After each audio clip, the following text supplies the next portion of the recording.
Bonjour et bienvenue dans Warhammer Chronique, l'émission où vous allez plonger dans l'un des nombreux récits de l'univers de Warhammer. Aujourd'hui, nous allons voyager dans l'entièreté du monde de Warhammer et découvrir les habitants qui y vivent. Et n'oubliez pas, dans le monde dangereux de Warhammer, le port du casque est fortement conseillé. Bon voyage. Le tour du monde.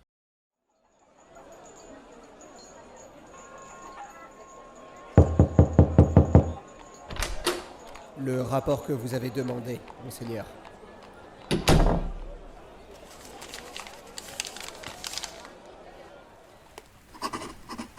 À son impériale majesté le prince du Reikland, souverain du Saint-Empire des cieux jusqu'aux abysses, Karl Ier d'Aldorf. Conformément à votre impérial commandement, je compile un manuscrit présentant avec force détail les grands royaumes du Vieux Monde et leurs autochtones. Que Sigmar m'en soit témoin, je décrirai fidèlement les pays du Vieux Monde, des continents méridionaux et du Nouveau Monde. Je m'attarderai également sur les contrées orientales qui s'étendent au-delà des montagnes du bord du monde, les vastes steppes de l'Est et les terres de la mystérieuse Candel. J'écris donc à la lueur des deux lunes, Morslieb et Manslieb, sur le temps jadis et les jours à venir, car ces derniers sont ceux de l'ère de l'humanité. Nous sommes les bénéficiaires du double héritage de la richesse et des merveilles que peut offrir le Vieux Monde, si nous parvenons à vaincre le mal qui nous entoure. Notre terre honorée, l'Empire.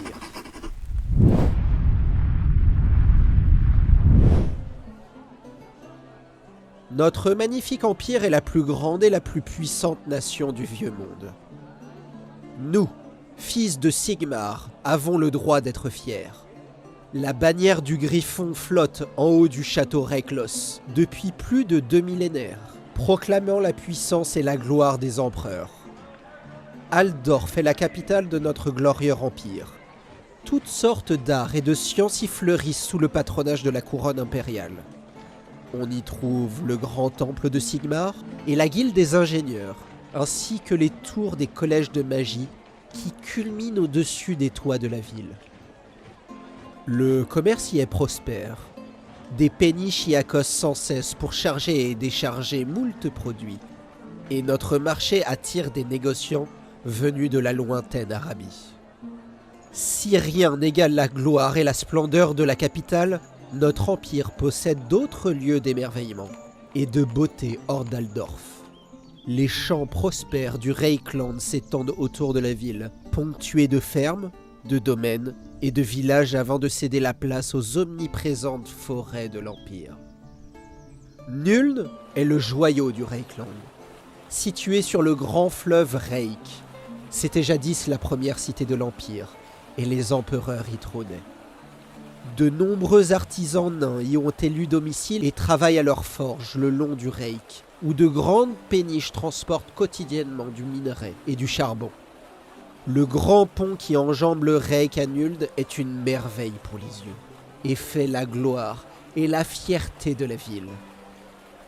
En aval, le fleuve est trop large, et plus aucun édifice ne permet de traverser. L'école impériale d'artillerie se trouve à l'intérieur des murs de Nuld, ainsi que moult universités pour les citoyens érudits de l'Empire. La ville est dirigée par la comtesse électrice Emmanuelle von Lechbitz, une beauté célèbre pour ses bals masqués et ses fêtes somptueuses dont la splendeur égale presque celle de la cour impériale. Middenheim, la cité du loup blanc, est bâtie sur un grand rocher dominant la vaste forêt. Seules 4 routes soutenues par des arches permettent l'accès à cette forteresse imprenable.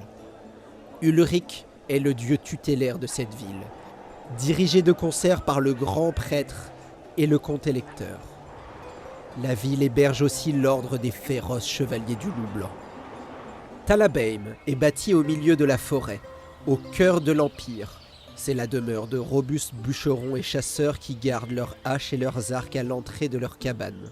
La cité elle-même est située dans une cuvette rocheuse, dont les flancs abrupts forment des murailles naturelles. Osland, dans la neige et le blizzard, voisine Kislev, et constitue le bastion de l'Empire contre les orques et le chaos. Ces soldats aguerris ne s'accordent que peu de confort dans leur grande forteresse de bois. Marienbourg, le port prospère qui se situe à l'embouchure du Reik, ne fait plus partie de notre grand empire. Sa richesse est légendaire. Des nefs du monde entier y accostent, chargées de toutes sortes de marchandises exotiques et raffinées. La fierté de ses citoyens est sans borne, et ils se considèrent comme les égaux des Tiléens en matière d'art et de culture. Le Mout est une terre fertile, riche en pâturage, qui fournit la plupart de ce que l'on sert sur les tables de la noblesse. La contrée est habitée par les Halflings, renommés pour leur amour de la bonne nourriture, plus que pour leur bravoure. Soland, la plus méridionale de nos provinces, n'existe plus. Lors des ravages du chef de guerre orc, Gorbad Griffe de Fer, le Soland fut rasé et déserté. Le comte électeur de Soland tomba au combat et son crot runique fut perdu. Après la guerre, les terres du Soland et les quelques habitants restés là furent repartis entre les provinces voisines. Mordheim, qui fut jadis une grande cité, n'est plus. Mieux vaut rester laconique à son propos. Tels étaient ses péchés qu'elle fut réduite à l'état de ruine calcinée par la foudre divine. Certains affirment qu'elle fut frappée par le marteau du jugement manié par Sigmar lui-même. Enfin, il y a la contrée maudite de Sylvanie, la plus infâme des provinces, d'où surgirent les effroyables contes vampires 5 siècles plus tôt. Ces aristocrates de la nuit envoyèrent leurs hordes de zombies et de squelettes ravager tout ce qui se trouvait entre la mer et les montagnes du bord du monde. Ils ne furent vaincus qu'après des siècles de guerre lors de la terrible bataille de Helfen. De nombreux villages en ruine sont habités par des clans de ghouls, et il est déconseillé aux voyageurs de s'approcher des châteaux et des manoirs abandonnés après le crépuscule. Il est préférable d'éviter autant que possible les terres souillées de Sylvanie. Manfred van Karstein, le dernier comte vampire, est mort. Puisse-t-il rester longtemps dans sa tombe?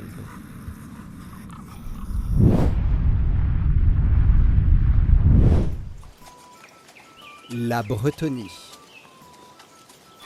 Au-delà des montagnes s'étend le royaume de Bretonie, des descendants de la tribu Bretonie.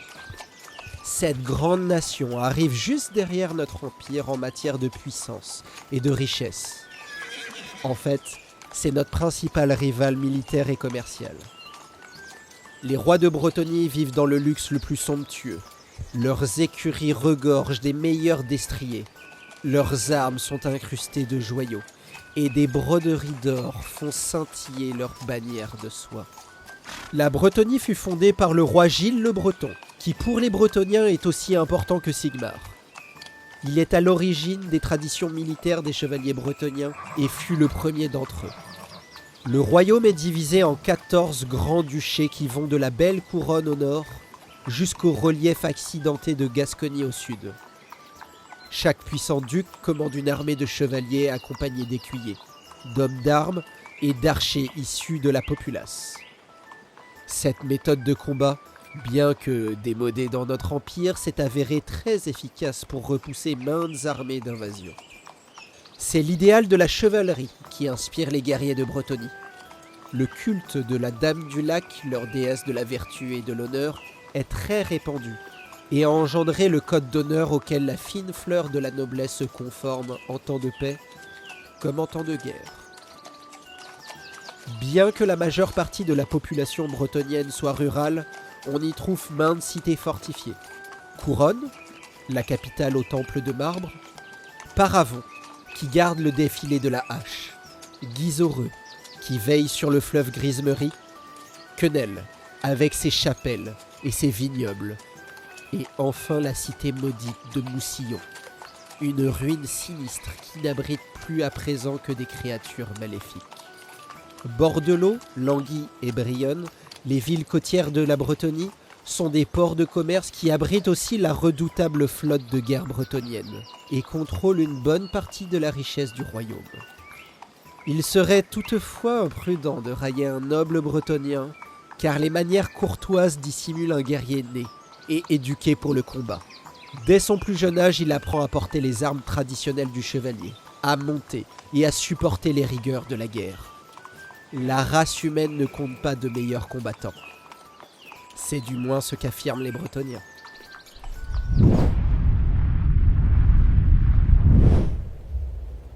Kislev.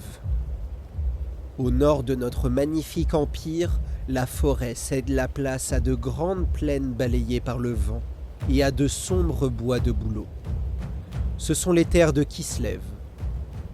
Durant 1 millier d'années, ce royaume a enduré les attaques des sauvages Norse et les redoutables incursions du chaos.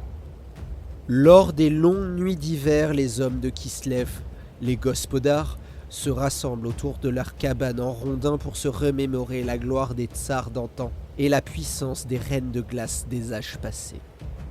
Ils entonnent des chants de guerre et rêvent de temps meilleurs, car le présent est une époque de désespoir. Kislev garde le nord contre les terribles serviteurs du chaos.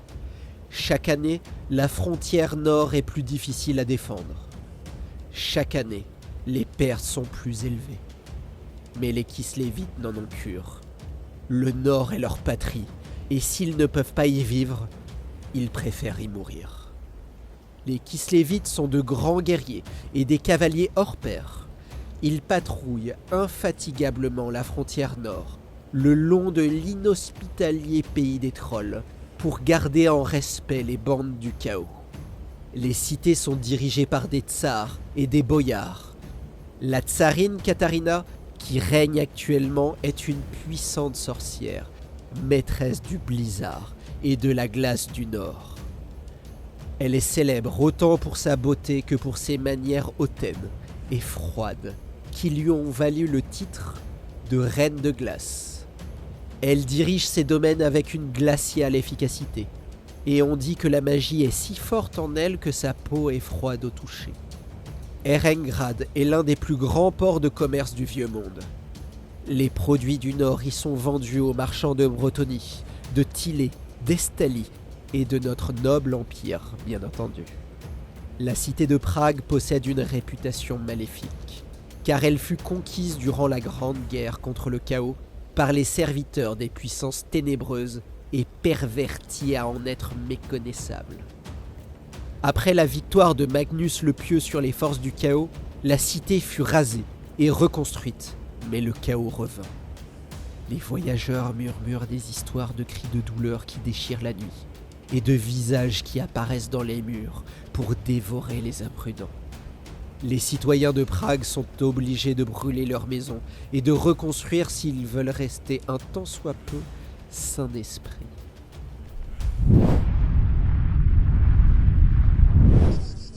La Tillée et l'Estalie. Au sud de l'Empire et de la Bretonie s'étendent la Tillée et l'Estalie. Ces brigands de Tilléens vendent souvent leurs services comme mercenaires lorsqu'aucune guerre n'est menée dans leur propre pays. Chaque cité y est en effet une principauté indépendante avec ses voisins pour rivales. Chaque prince marchand se préoccupe de lui-même et de sa propre richesse, en ne pensant qu'à poignarder ou empoisonner ses voisins. Dans certaines cités, les citoyens, las d'une noblesse corrompue, ont renversé les princes pour instaurer une république. Mais même alors, le meurtre fait loi. En dépit de tout ceci, les Tilléens sont des gens cultivés, experts en arts de toutes sortes et des marins sans égaux. De nombreuses terres furent découvertes par des explorateurs Tilléens. Mention doit être faite de Sartosa, une île proche de la Tillée, entièrement peuplée de pirates. Ce sont des fléaux pour les mers des environs, mais ils tiennent en respect les cruels corsaires d'Arabie, et les deux factions s'affrontent souvent mutuellement.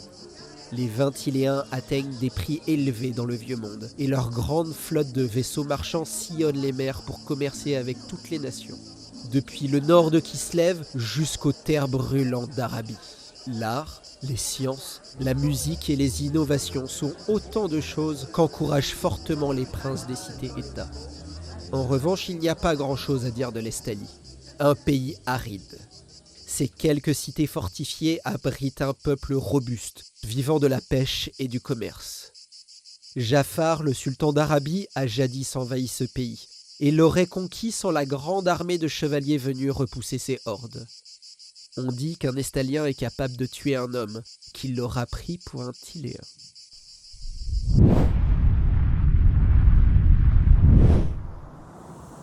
Les terres d'Arabie. Au sud de la Tilée, de l'autre côté des eaux tumultueuses du Golfe Noir, s'étend le royaume d'Arabie. Les décadents califes et sultans y règnent sur des cités de pierre blanche. Leurs domaines sont de vastes déserts, des oasis qui scintillent comme des joyaux et des montagnes habitées par des farouches guerriers nomades. Plusieurs grandes villes forment plus ou moins une coalition, bien qu'elles soient en fait toutes des nations indépendantes avec leurs propres souverains, traditions et coutumes. Les cheikhs, émirs et sultans de Kofr, Lachik et Martek vivent dans un luxe inimaginable, servis par des centaines d'esclaves qui accomplissent le moindre caprice. Leurs harems sont remplis des beautés les plus voluptueuses amenées du monde entier, et leurs salles du trésor débordent toute la splendeur et la richesse de cette lointaine contrée. Certains de ces despotes sont cruels par nature et ordonnent décapitation ou mutilation pour le moindre crime, tandis que d'autres sont des mécènes qui encouragent les arts et la science. Les Arabiens sont connus dans le vieux monde pour être d'habiles marchands. On dit qu'ils sont même capables de rouler même les Tiléens, qui sont déjà de grands maîtres de l'entourloupe. Les plus infâmes des Arabiens sont les impitoyables pirates de Kofr. Les nefs du vieux monde redoutent peu de périls en mer plus que les corsaires d'Arabie. Le port de Kofr abrite de nombreux vaisseaux racés qui écument les 7 mers. L'Arabie compte de nombreux sorciers, capables d'accomplir d'étranges tours de magie. On dit qu'ils invoquent des esprits, qu'ils appellent des génies pour les emprisonner dans des bouteilles de verre. Lorsque celles-ci sont débouchées, et prend une taille immense pour obéir aux ordres de son maître. Croyez-le si vous le voulez, mais on dit même que certains sorciers seraient même capables de voler sur des tapis.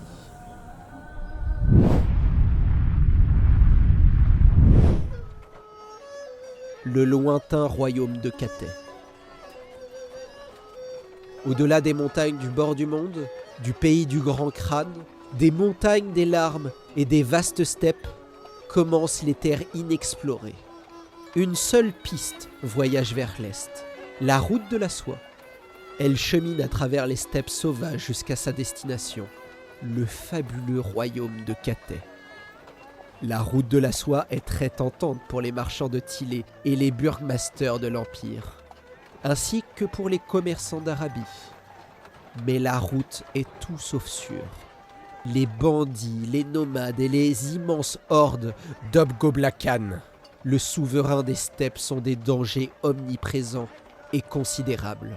Seule une caravane sur 10 parvient saine et sauve à destination. Les voyageurs qui reviennent de Katay parlent de grandes pagodes dorées et des immenses armées des despotes orientaux.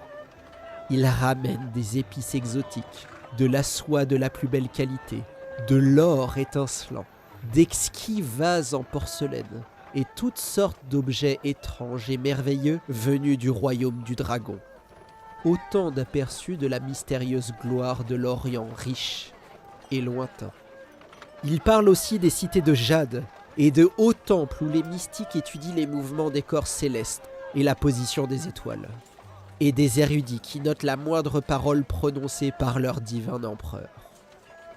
Le royaume de Katay semble abriter d'étranges créatures, telles que des dragons ophidiens et des chiens de pierre géants, qui gardent des temples des innombrables dieux de ces contrées. Les voyageurs décrivent aussi les milliers de fantassins de l'empereur, la confrérie de moines mystiques capables de tuer d'un toucher de la main, et les étranges singes guerriers vivant au sommet des montagnes des cieux. La plupart de ces histoires sont hautement fantaisistes, mais l'empire du dragon céleste doit sans doute être un lieu d'émerveillement. il restera un royaume de légende tant que les routes commerciales vers l'Est seront aussi dangereuses.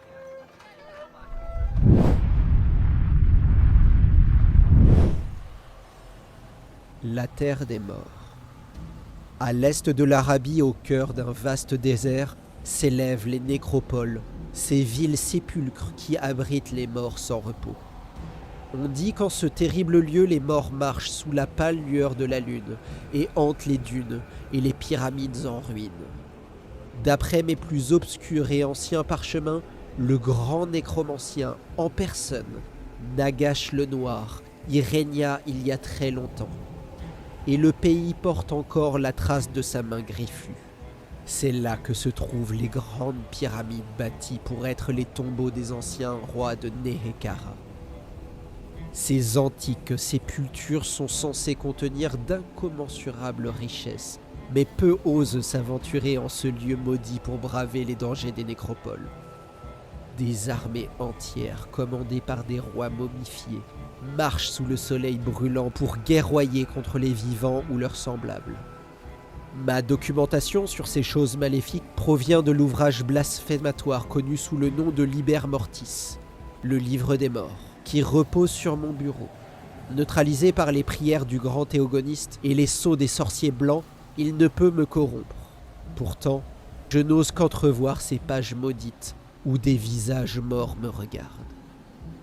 Je parviens à peine à toucher la couverture en peau humaine où les pages, où les rites de nécromancie et les sorts de magie sanglante furent inscrits de la main du grand nécromancien. Car ce livre provient du pays de Sylvanie, et il a jadis appartenu aux villes Vlan von Karstein, le plus infâme de tous les contes vampires, qui fut vaincu par sa sainteté, le grand théogoniste Willem, lors du siège d'Aldorf.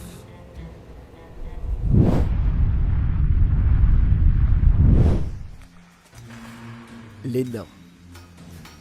Les nains sont une ancienne race, large de stature, aux bras forts et à la tête dure.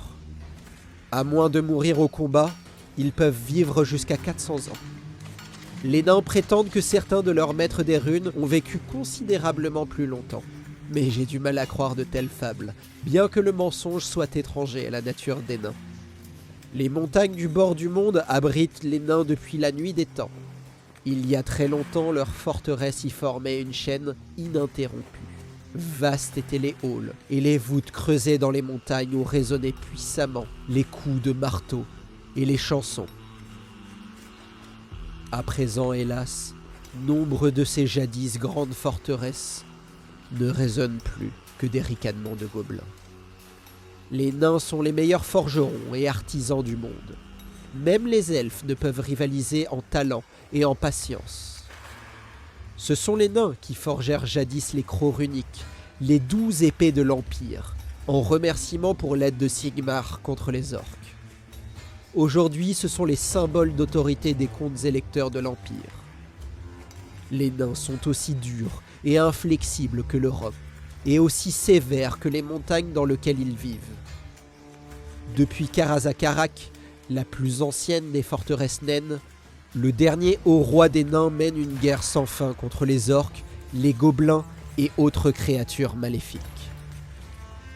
Chaque année, les nains sont moins nombreux, et la guerre devient plus désespérée quand le nombre de leurs ennemis s'accroît. Continuer cette lutte est à mon avis d'une sagesse douteuse, même si son héroïsme est évident. Mais tant qu'ils vivront, les guerriers nains ne poseront pas leurs haches, ni n'oublieront leur rancune. J'ai dans ma jeunesse voyagé à Karazakarak, la forteresse des hauts rois nains, pour étudier leur culture. Pendant 7 ans, j'ai attendu derrière la porte du hall des souvenirs pour prouver la force de mon désir d'apprendre. À la fin, les portes me furent ouvertes, et même alors les maîtres du savoir nain furent peu enthousiastes à communiquer leurs connaissances. Ils ne le firent qu'à cause de l'amitié séculaire qui lie les empereurs aux rois nains. J'ai étudié le grand livre des rancunes et le livre des souvenirs, où est inscrite en runes l'histoire de la race naine, et où sont conservées les annales des rois, chaque journée passée étant méticuleusement enregistrée par des douzaines de scribes. Le grand livre des rancunes se trouve à Karazakarak. Il contient toutes les offenses faites au peuple nain. Ces mots sont écrits avec le sang des rois, car telle est l'importance que les nains accordent à ce genre de choses. Le livre des souvenirs affirme que l'empire nain s'étendait jadis sur la totalité des montagnes du bord du monde, depuis les terres lointaines de Norska jusqu'aux terres du sud. Mais cette époque n'est plus qu'un souvenir, transmis par les sagas chantés dans les quelques halls nains qui survivent encore. Car longtemps déjà avant Sigmar, le vieux monde était en guerre. Le nain combattait l'elfe, et l'elfe combattait le nain. Cette guerre semble avoir été un massacre interminable, au cours duquel maintes grandes batailles furent livrées pour le malheur des deux races. Le conflit se termina finalement avec la victoire du haut roi nain sur le roi Phénix, en combat singulier, et les elfes se retirèrent alors du vieux monde. Tremblements de terre et éruptions volcaniques détruisirent les voûtes et les chambres des forteresses naines, brisant pour toujours la puissance de l'empire nain. Des créatures maléfiques surgirent des profondeurs pour leur disputer les montagnes et les acculer au bord de l'extinction, d'où ils luttent encore.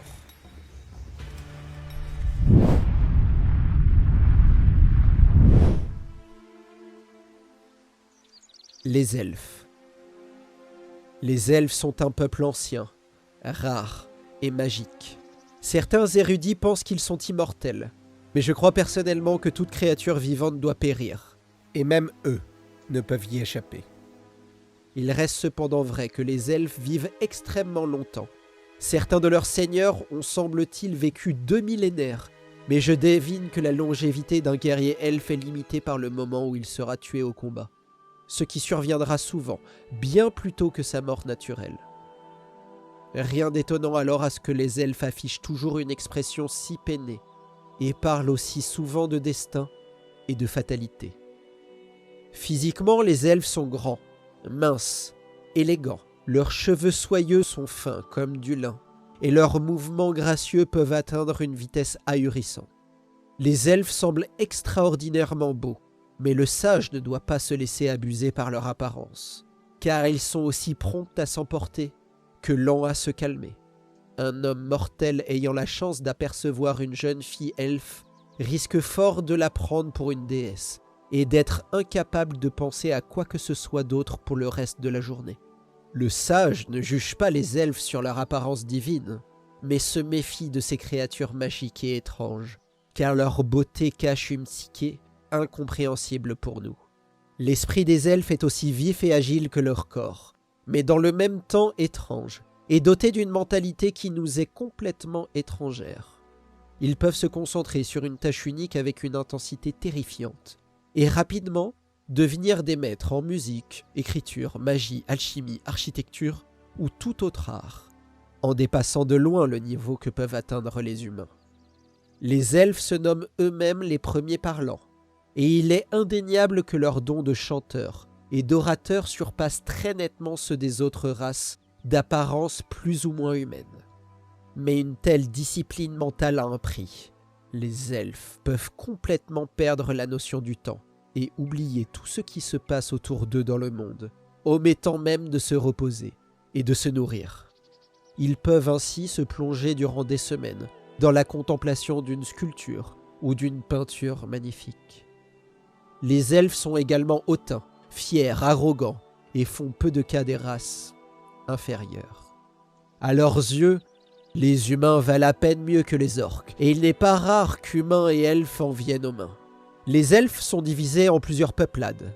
Les aînés, ou hauts elfes, comme on les appelle, habitent le grand continent insulaire d'Ultuan, dans le grand océan occidental. Leur grande capitale de Lothern, dans le pays d'Etain, est le cœur du commerce elfique, et le port de leur puissante armada. De là, leurs vaisseaux fendent les flots pour dominer le commerce et explorer le monde. Finubar, le voyageur, est leur souverain. C'est aussi le plus cosmopolite de tous les rois phénix. C'est lui qui a levé les anciens bans, qui interdisaient à tout vaisseau non elfique de naviguer à moins de 300 000 autour d'Ultuan. Les marchands humains peuvent certes goûter au plaisir de la cité la plus merveilleuse du monde et négocier leurs marchandises dans les bazars et les maisons commerçants de Loterne. Mais quiconque tente de franchir la porte d'Émeraude est voué à une mort aussi certaine que rapide. 10 000 gardes protègent et surveillent la cité, ainsi que la citadelle de la tour scintillante, le phare qui guide les navires elfiques à travers le détroit de Loterne. De nos jours, les elfes se font de plus en plus rares à l'extérieur de leur île. Ce n'est qu'en Bretonie, au cœur de la forêt de Lorraine, qui survit le dernier royaume elfe sylvain dans tout le vieux monde. Les elfes sylvains de Lorraine sont les maîtres de l'arc, et on prétend qu'un archer elfe peut transpercer un œil de gobelin dans le noir. De nombreuses légendes circulent en Bretonie à propos de seigneurs elfiques de Lorraine.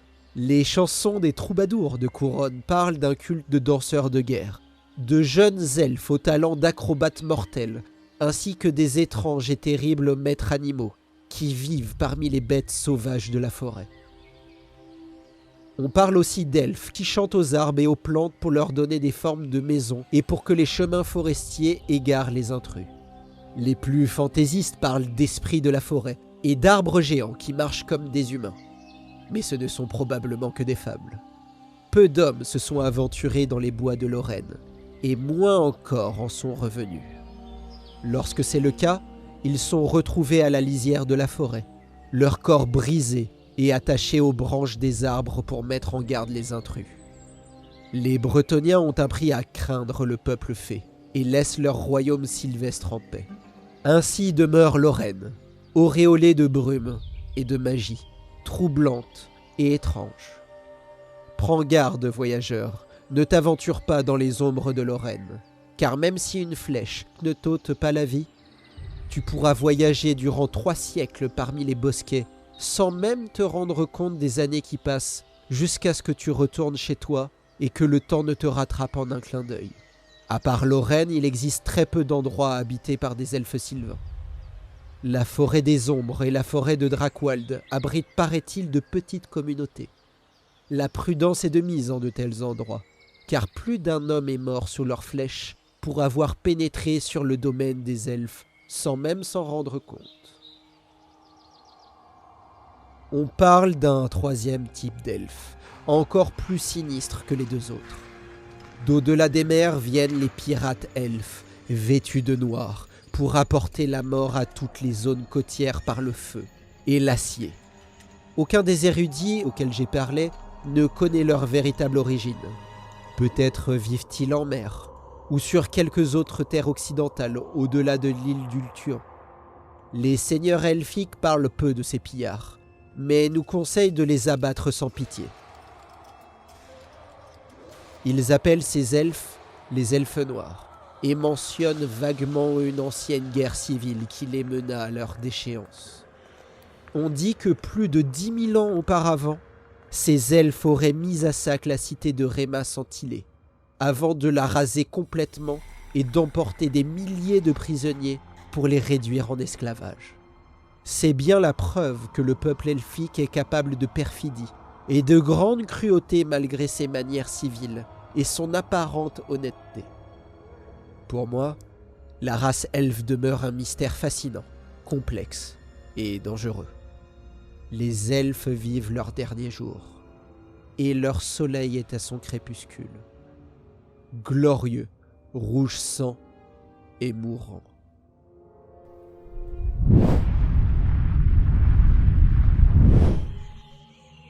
Les terres au-delà des mers et le nouveau monde. De l'autre côté du grand océan occidental, au sud des sinistres terres des côtes du Nord, s'étend un pays brûlant et inexploré appelé Lustrie par les érudits de l'Empire. De nombreux chasseurs de trésors s'y risquent, et les quelques-uns de ceux qui en reviennent parlent de jungles chaudes et étouffantes, peuplées d'étranges habitants, de femmes guerriers au teint mat, et d'hommes lézards qui peuplent les ruines incommensurablement anciennes de temples-cités. Grands sont les trésors empilés dans les cités des hommes lézards, pour qui l'or n'a pas de valeur. Les temples de Lustrie sont le théâtre d'horribles sacrifices. Les crânes des victimes sont ensuite placés dans leurs murs. J'ai moi-même assisté à la dissection du corps de l'un de ces hommes lézards, et j'ai pu juger de son étrangeté et de son apparence malsaine. On dirait qu'il s'agit de lézards géants, marchant sur deux jambes comme des humains, mais bien plus imposants et musclés. On dit aussi que leur sang est froid et empoisonné. Les jungles de Lustrie abritent toutes sortes de monstres écailleux, car c'est un marais dont bien peu sont revenus vivants. Leur temple renferme, paraît-il, de vastes richesses, si bien qu'une expédition impériale fut chargée de ramener de l'or de la lointaine Lustrie, afin que son impériale majesté Karl Franz puisse le mettre à bon usage au service du royaume. De nombreuses années se sont écoulées, et cette expédition n'a depuis donné aucun signe de vie.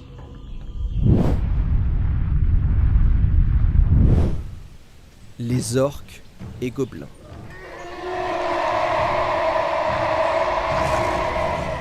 Les orques et les gobelins sont le fléau de toutes les races civilisées.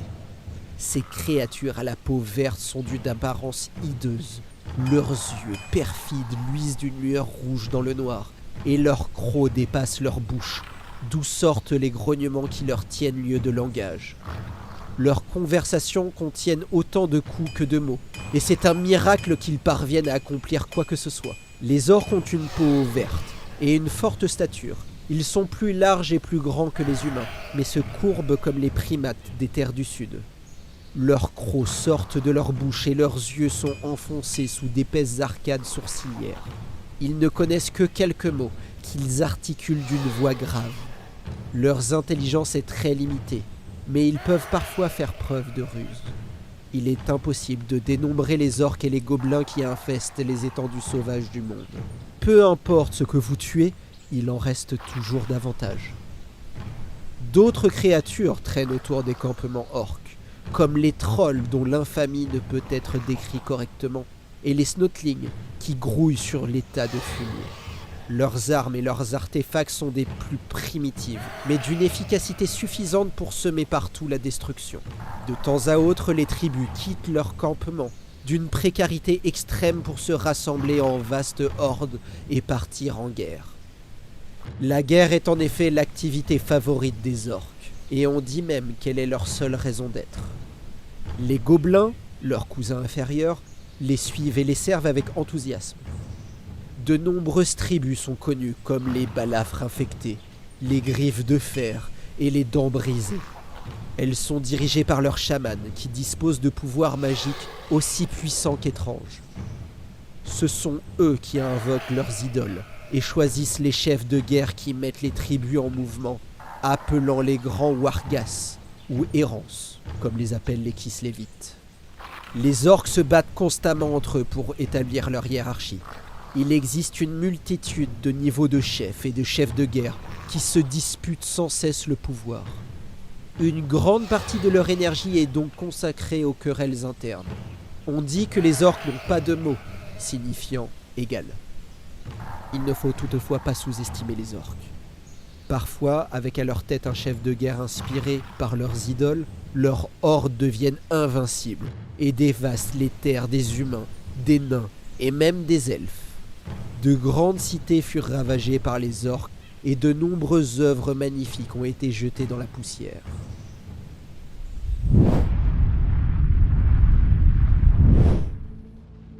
Les hommes rats du monde du dessous. Les rats géants marchant sur deux jambes comme les humains sont l'une des légendes les plus persistantes dans le folklore des paysans rustres et ignorants. Leur vaste empire est supposé s'étendre sur des milliers de lieues sous la terre. Leur société serait divisée en plusieurs grands clans, dirigés par de puissants individus appelés les seigneurs de la ruine. En Tillé, les hommes croient qu'une grande cité Skaven, appelée Scarogne, est cachée au cœur des marais des zombies. On y trouverait le temple du rat cornu, l'infâme dieu du chaos de ces créatures, et des millions d'entre elles y comploteraient, intrigueraient, s'affronteraient et s'assassineraient pour la suprématie. Aucun homme n'a jamais vu cette cité, et je reste persuadé, comme la plupart des gens, qu'il ne s'agit que d'un mythe. Les marais sont en effet impénétrables et empoisonnés, et c'est sans aucun doute cela qui a donné naissance à la légende de Scarron. On dit qu'ils sont la plupart du temps occupés à se battre entre eux, comme des rats enragés, mais qu'ils peuvent parfois oublier leur querelle le temps d'attaquer les autres habitants du Vieux Monde.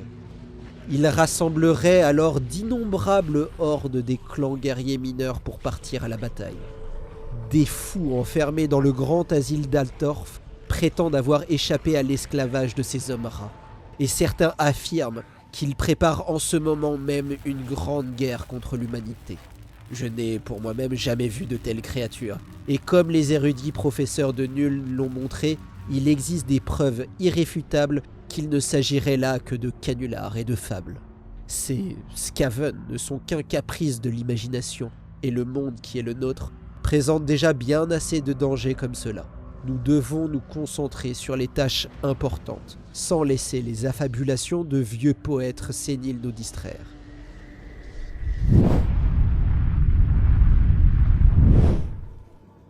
L'empiètement du terrible chaos est l'ennemi intérieur. Même dans ma propre chambre, protégée par les Templiers de la Reiksguard et par les prières des plus pieux des prêtres de Sigmar, je tremble de peur en écrivant à propos de la bête indicible, l'abomination, l'ennemi de toute vie, la terrible puissance que les hommes appellent le chaos. De vils démonologistes affirment que notre monde n'est qu'un plan parmi de nombreux autres et que nous existons tous dans le monde des ombres, en même temps que dans le monde réel que nous pouvons voir. Ils prétendent que nos ombres vivent dans l'étrange et insondable endroit appelé le royaume du chaos, la sombre et immatérielle demeure des démons. Ce lieu est également connu sous le nom de l'Aetir, du Warp, du monde du dessous, des ténèbres absolues et bien d'autres encore. Le temps n'y signifie rien, et le passé, le présent et le futur ne forment qu'une seule existence chaotique. Certains pensent qu'il ne s'agit pas d'une seule dimension, mais d'un grand nombre de celles-ci, un nombre infini de mondes alternatifs où tout est possible, et où chaque variante de l'histoire humaine se joue, comme cela fut décrété à l'aube des temps. Au nord des frontières de Kislev, au-delà des terres déchiquetées du pays des trolls, s'étend l'infernal royaume du chaos, où errent les démons, serviteurs de l'entropie et de la longue nuit.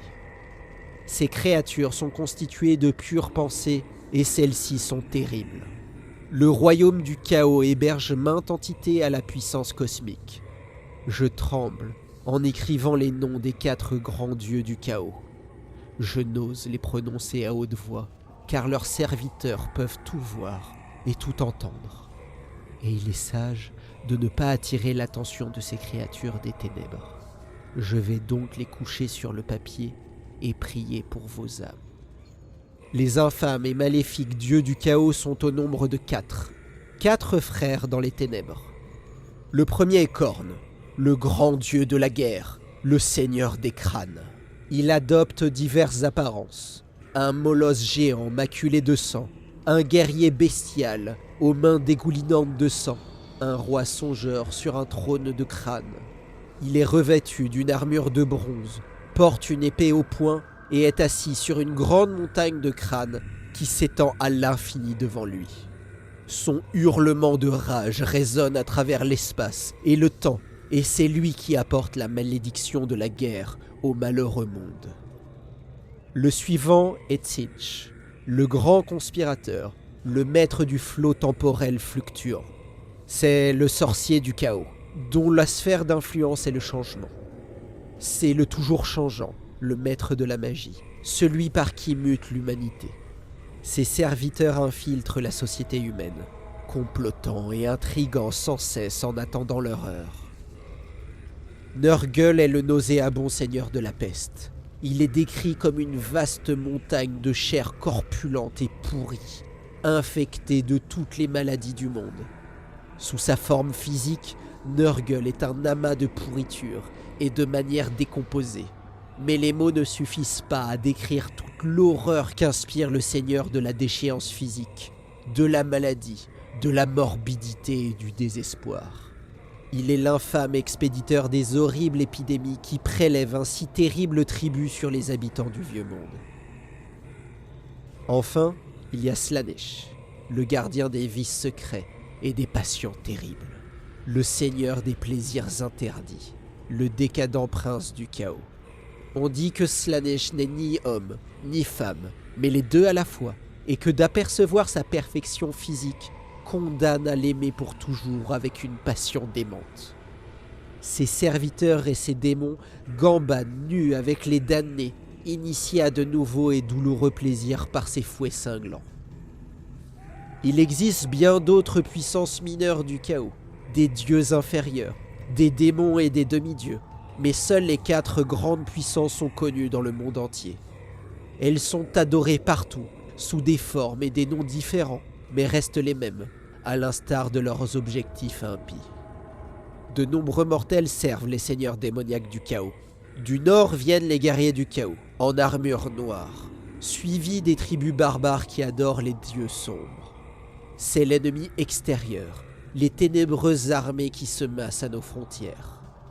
Mais l'ennemi intérieur est plus insidieuse. Dans les royaumes humains, de vils et maléfiques hérétiques adorent en secret les dieux du chaos. Malgré les efforts de l'ordre des répurgateurs, leur influence croît chaque jour et elle se développe en secret. Et de nombreuses personnalités influentes se mettent au service des puissances ténébreuses, espérant ainsi être récompensées par de grands pouvoirs et l'immortalité. Au fond des caves et dans des temples secrets, des fous accomplissent des rites hideux et des sacrifices humains pour apaiser leurs sombres maîtres. Chaque année, ils semblent plus nombreux et plus puissants. Pour bon nombre d'entre nous, le temps présent est celui du crépuscule du monde. Je crains qu'il ne soit dans le vrai, que Sigmar me pardonne ses pensées hérétiques, mais l'ombre du Nord est devenue si gigantesque que nos chances de survie me paraissent bien minces. Sigmar nous préserve et nous sauve, car notre monde est vraiment devenu bien ténébreux. Peut-être me suis-je condamné en écrivant ces mots, mais j'ai juré de transcrire la vérité pour les érudits qui me succéderont afin qu'ils puissent être conscients du danger.